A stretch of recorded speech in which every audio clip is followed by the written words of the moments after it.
বৃষ্টিতে কিশোরগঞ্জের নিত্যপণ্যের বাজারে অস্থিরতা। মোহাম্মদ ওয়াহিদের তথ্য ও ভিডিও চিত্রের ডেস্ক রিপোর্ট।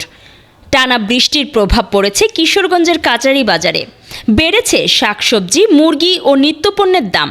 বাজারে পণ্য থাকলেও দাম এখন অনেকটাই নাগালের বাইরে। বাজার ঘুরে দেখা গেছে কাঁচামরিচ বিক্রি হচ্ছে 220 থেকে 240 টাকা কেজিতে। সবজির দাম বেড়েছে কেজিতে 10 থেকে 20 টাকা। ফার্মের ডিম ডজন প্রতি বিক্রি হচ্ছে 145 টাকায়।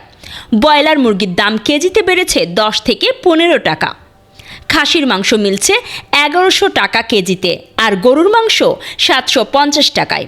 বিক্রেতারা বলছেন, দেশের বিভিন্ন স্থানে টানা বৃষ্টির কারণে শাকসবজি ও মুরগির সরবরাহ কমে গেছে, তাই দাম বেড়েছে বাজারে। বৃষ্টির কারণে আমরা বাজারে আসছিলাম, সবজির বাজারে কাঁচামরিচের দামটা একটু বেশি, জন্য আমরা অল্প কাঁচামরিচ নিয়েছি। 1100 টাকা কেজি গত সপ্তাহ হয়েছে, আজকেও 1100 টাকা লইছি আমি।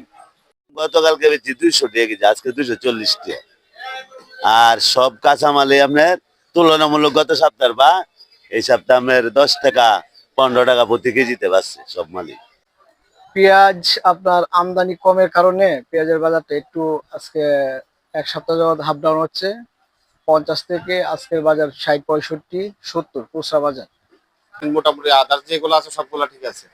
পেঁয়াজের দাম আমরা গত সপ্তাহে বিক্রি করছি 65 টাকা, এখন বিক্রি করতেছি 75, 73 এরকম।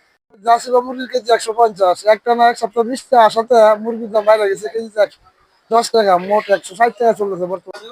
ব্রয়লার মুরগি আপনার এক সপ্তাহ ধরে একই রেট 150, 55 বিক্রি হচ্ছে। আর ডিম আপনার 42, 45 টাকা বিক্রি হচ্ছে খুচরা মূল্য। খাসি গুস্তা এখন বর্তমানে 1100 টাকা কেজি বেচতেছি, আর সাগি বেচতেছি 950 টাকা।